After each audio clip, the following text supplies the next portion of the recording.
പറയാനുള്ള ഒരു കാര്യം കൂടി എന്ന് പറഞ്ഞാൽ, പലപ്പോഴും നമുക്ക് ഇഷ്ടമുള്ള ഒരാളെയാണല്ലോ നമ്മൾ ഫ്രണ്ടായിട്ട് കൂടെ നിർത്തുക. ഓൾമോസ്റ്റ് നമ്മുടെ അതേ പ്രായമൊക്കെ തന്നെ ആയിരിക്കാം, ഒരുപക്ഷെ കുറച്ച് ചെറിയ പ്രായ വ്യത്യാസമൊക്കെ ഉണ്ടാവുള്ളൂ. അപ്പോൾ ഒരിക്കലും സുഹൃത്തിനെ മാത്രം മോഡൽ ചെയ്ത് അവനവന്റെ ജീവിതം കൊണ്ടുവരരുത്. അവന്റെ ലൈഫിൽ ഇങ്ങനെയൊക്കെയാണ്, അവൻ ഇങ്ങനെയൊക്കെയാണ്. അപ്പോൾ അത് കമ്പയർ ചെയ്യാതിരിക്കുക. കമ്പയർ ചെയ്തിരിക്കുമ്പോൾ ഒന്നില്ലെങ്കിൽ അതുപോലെ തന്നെ അനുകരിക്കാൻ നോക്കും, നല്ല രീതിയിലൊക്കെ ആണെങ്കിൽ. ഇനി അതല്ലാന്നുണ്ടെങ്കിൽ ചിലപ്പോൾ അനുകരിക്കും തോറും നമ്മുടെ ഒരു ലൈഫ് വേറെ വേണ്ട കാര്യങ്ങൾ മാറാൻ സാധ്യതയുണ്ട്. അപ്പൊ അതുകൊണ്ട് കമ്പയർ ചെയ്യുന്ന ആ ഒരു കാര്യമുണ്ട്.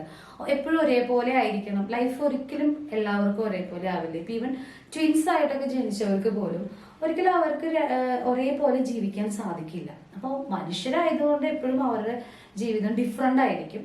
അപ്പൊ നമ്മൾ ഒരിക്കലും എന്തെങ്കിലും ഒരു ചിലപ്പോൾ മെറ്റീരിയൽ ആയിട്ടുള്ള ഒരു കാര്യമായിരിക്കാം, അല്ലെങ്കിൽ അവരുടെ റിലേഷൻഷിപ്സ് കൊണ്ട് നടക്കുന്ന രീതികളായിരിക്കാം, ചില പ്രത്യേകത പാറ്റേൺസ് ആയിരിക്കാം.